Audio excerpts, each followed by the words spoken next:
Chennai shopping మాల్లో ఉగాది వేడుకలు. మీ పండుగ షాపింగ్ చెన్నై షాపింగ్ మాల్లో చేయండి. అందమైన వస్త్రాలతో పాటు విలువైన బహుమతులు పొందండి. మిమ్మల్ని ఇలా చూడటం చాలా హ్యాపీగా ఉంది. అంటే చాలా రోజులు తెలుగు తెర మిమ్మల్ని మిస్ అయింది. దాదాపు ఒక 20 years గ్యాప్. ఇప్పుడు చాలా బిజీగా సినిమాలతో బిజీగా ఉండటం, మీ సినిమాలు వెంటనే రిలీజ్ అవ్వటం, అంటే గ్యాప్ లేకుండా రాబోతున్నాయి సినిమాలన్నీ. సో ఇలా మీరు బిజీ అవ్వటం మీకు ఎలా అనిపిస్తుంది?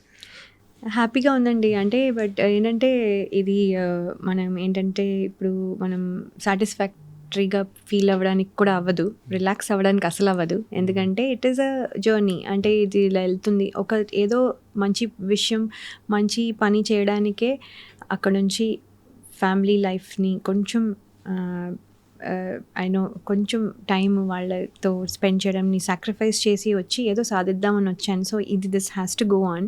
సో ఎంతవరకు వెళ్తుందో చూడాలి. సో ఇట్ ఈస్ ఒక రకంగా హ్యాపీ, కానీ I wish it is consistent. చూడాలి. అంటే యాజ్ అ హీరోయిన్గా మీరు చేయని పాత్రలు అన్ని రకాల పాత్రలు చేశారు. తెలుగు ప్రజలకు సినిమా ఉన్నంతకాలం లయ గారు అనే ఆర్టిస్ట్ గుర్తుండిపోతారు. బట్ మళ్ళీ అంటే ఫ్యామిలీ లైఫ్తో హ్యాపీగా అమెరికాలో ఉన్న మీరు మళ్ళీ సినిమాలోకి రావటం ఏంటి? అంత ప్యాషనా, లేకపోతే మనల్ని మనం ప్రూవ్ చేసుకోవాలని ఇంకా ఒక తపన ఏంటి? మళ్ళీ మీరు సినిమాలోకి రీఎంట్రీ ఇవ్వడానికి అసలు బలమైన కారణం ఏంటి? అంటే ఏంటి, these are all going to be there. అంటే ఒక ఆర్టిస్ట్కి ఏంటంటే నెవర్ ఇట్స్ అంటే ద లాస్ట్ అనేది మేబీ ఒక బ్రేక్ ఉండొచ్చు, ఒక ఫేజ్ ఉండొచ్చు, దట్ యూనో ఒక బట్ కానీ లాస్ట్ అనేది మాత్రం ఎప్పుడు ఉండదు.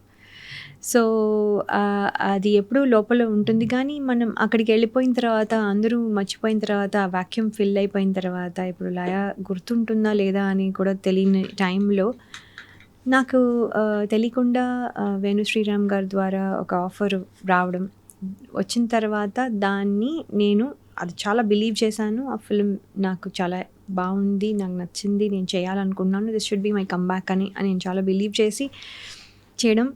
అది నాకు ఈ టైంలో రావడం, అది ఇదివరకు ఎన్నో వచ్చినా కూడా చేయలేకపోయాను బికాస్ ఆఫ్ నా ఫ్యామిలీ సిచ్యువేషన్స్లో కానీ, నా పిల్లల ఏజ్ కానివ్వండి, లేకపోతే వాళ్ళు ఇండిపెండెంట్గా ఉండడం కానివ్వండి, ఆ టైంలో అది సపోర్ట్ చేయలేదు.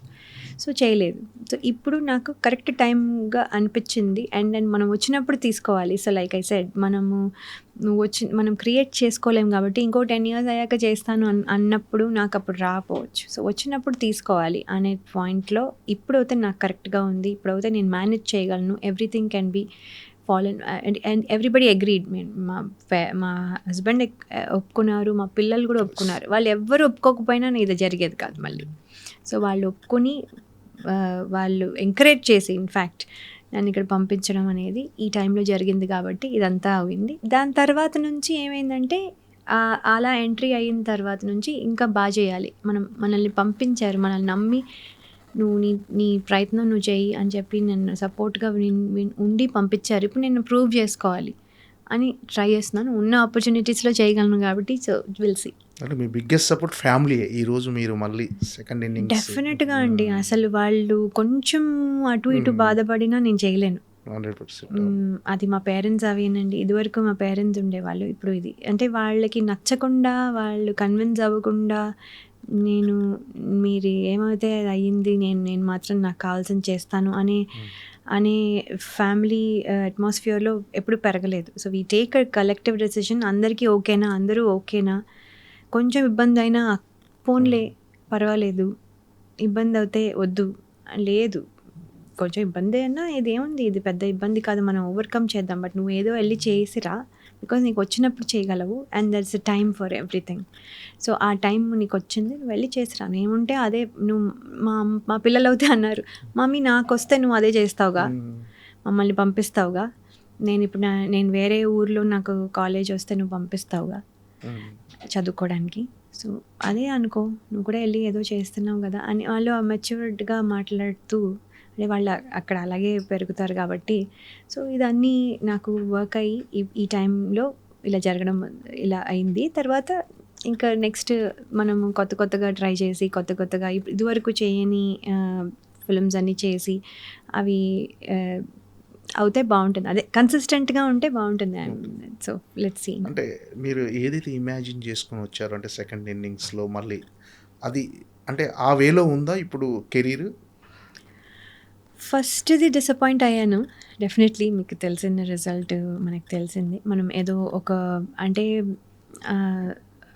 అంటే సినిమాలు ఇప్పుడు చాలా చాలా మంచి ఫిల్మ్స్ అన్నీ వచ్చాయి. కొత్త కొత్తగా తీస్తున్నారు, అన్నీ తీస్తున్నారు. So it is all it's ఒక నమ్మకం మీద ఒక ట్రస్ట్ మీద చాలా బావుంటుంది అనే ప్రాజెక్ట్ మీద నమ్మకంతో వచ్చిన తర్వాత కొంచెం ఆ రిజల్ట్ రానప్పుడు కొంచెం ఎక్కువ హర్ట్ అయ్యాను. మామూలుగా failures it's always hurting for any, ఎందుకంటే అంత కష్టపడతాము అని చేస్తాము. కాకపోతే ఆ కష్టంతో పాటు నేను నా సాక్రిఫైస్ కూడా ఉంది.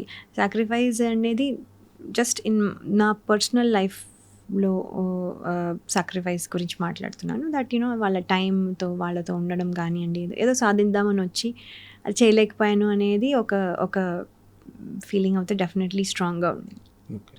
అంటే ఆ సినిమా మీద ఎమోషనల్‌గా ఉన్నారా ఎక్కువగా? అంటే అటాచ్‌మెంట్ ఆ సినిమాతో, అంటే ఫస్ట్ సినిమా కదా, మళ్ళీ సెకండ్ ఇన్నింగ్స్‌లో. చాలా చాలా నమ్మకంగా చాలా ఒక అంటే చాలా బిలీవ్ చేశాను. ఇది నాకు డెఫినెట్లీ ఒక హెల్ప్ అవుతుంది, ఒక పుష్ కమర్షియల్ ఫిల్మ్స్‌లోకి నన్ను తీసుకెళ్తుంది అని. సో అది జరగలేదు. అది అంటే సక్సెస్ అండ్ ఫెయిల్యూర్ మీదనే ఆధారపడి ఉంటుంది కానీ మనం ఎంత బాగా చేసాము, ఎంత అది జనాలు యాక్సెప్ట్ చేయలేదు. సో ఫైనల్‌గా బేసిక్లీ సక్సెస్ కౌంట్. సో దాంట్లో చూస్తే ఎప్పుడు అది లెక్కలోకి రాదు. సో మనం ఏం చేసాము, ఎంత చేసాము, ఎంత కష్టపడ్డాము, ఎవరికి దట్ ఇట్ డజంట్ మ్యాటర్ ఇంకా. సో ఆ పుష్ వస్తుంది, ఒక కమర్షియల్ లెవెల్లో పుష్ వస్తుంది అని ఎక్స్పెక్ట్ చేసింది, అది అవ్వలేదు. అంటే మీరు ఆ ఫెయిల్యూర్ నుంచి కోలుకుంటానికి టైం పట్టిందా? డెఫినెట్లీ అండి, ఎందుకంటే నేను చాలా బాధపడ్డాను ఆ సినిమాకి. ఎందుకంటే 2 years ఆఫ్ టైం నేను అసలు ఏం సినిమాలు చేయలేదు, ఎక్కడ ఇన్స్టాగ్రామ్లో కనపడలేదు, నేను ఎక్కడున్నానో ఎవరికి తెలియదు. సో నేను అక్కడున్నానా ఇక్కడున్నానా, even my own very close friends, కొంచెం అంటే ఫస్ట్ లెవెల్ ఫ్రెండ్స్ కాకుండా సెకండ్ లెవెల్ ఆఫ్ ఫ్రెండ్స్ అయితే వాళ్ళకైతే తెలియదు అసలు నేను ఎక్కడున్నాను. సో ఎప్పుడు అడిగారు ఇక్కడున్నావా అక్కడున్నావా అని. సో దాట్ మచ్ ఎవరికి తెలియకుండా అలాంటి ఒక ఫేజ్లో ఉన్నాను. సో కొంచెం ఐ థాట్ అట్లీస్ట్ కొంచెమైనా నాకు అది హెల్ప్ అయితే బాగుండేది అనేసి. సో మళ్ళీ 0 నుంచి స్టార్ట్ చేయాల్సి వస్తుంది. అలా ఏం లేదు, జీరో ఏం లేదు. మీ పర్ఫార్మెన్స్ కానీ మీ క్యారెక్టర్ కానీ మంచి పేరు వచ్చింది. అసలు ఒక అంటే కథ మొత్తం మీ చుట్టే తిరుగుతుంది. నిజంగా రావటం అసలు అలాంటి కథ మొత్తం తమ్ముడు అనే టైటిల్ జస్టిఫికేషన్ కూడా మీకే వస్తుంది. కరెక్ట్ అండి. అంటే నేను అదే చూసే అనుకున్నాను, నాకు ఇది చాలా ఎలివేషన్. కానీ అంటే నేను అనేది సినిమా సక్సెస్ అయినా అవ్వకపోయినా అది పక్కన పెడితే నా క్యారెక్టర్కి నాకు ఎందుకు చేసావు ఈ సినిమా అని అనకుండా ఉంటారు అని దాంతో వచ్చాను. బట్ ఎక్కడో అక్కడ అది చాలా కష్టపడ్డారు అందరూ, there is no doubt about it. కానీ అది రైట్ వేలో యూజ్ అవ్వలేదు. No problem. ఇప్పుడు సాంప్రదాయాన్ని సుప్పిని శుద్ధ బ్లాక్ బస్టర్ కొట్టబోతున్నారు. ఎందుకంటే ట్రైలర్ కానీ కంటెంట్ కానీ అంత స్ట్రాంగ్గా ఉందని బయటికి వచ్చేసింది. ఆల్రెడీ బజ్ ఉంది, మంచి బజ్ ఉంది సినిమా మీద. ఏంటంటే ఈ సినిమా ట్రావెల్ ఎలా ఉందంటే సాంప్రదాయని సుప్పిని శుద్ధ పూస అని అంటే ఫస్ట్ థియేటర్, తర్వాత ఓటీటీ, మళ్ళీ థియేటర్, ఫైనల్గా థియేటర్కి రీచ్ అవుతుంది. సో ఏంటి, ఎలా ఉంది మీ ఫీలింగ్? చాలా అంటే అది కూడా మళ్ళీ ఒక రకంగా డిసప్పాయింట్మెంట్కి గురి చేసింది కొన్ని రోజులు. ఎందుకంటే మాకు చెప్పినప్పుడు కానీ మేము అనుకున్నప్పుడు కానీ థియేటర్ అంటే మనం మామూలుగా అడుగుతాం, when you get an offer మనం అడుగుతాం కదా, దేనికోసం చేస్తున్నారు మీరు వెబ్ సిరీస్. ఎంత ఓటీటీ సినిమాలు తక్కువ అని కాదు, లేకపోతే ఓటీటీ సినిమాలు చేయకూడదని కాదు, వెబ్ సిరీస్ చేయనని కాదు, it is not at all. అది అసలు కాదు. ద పాయింట్ ఇస్ నేను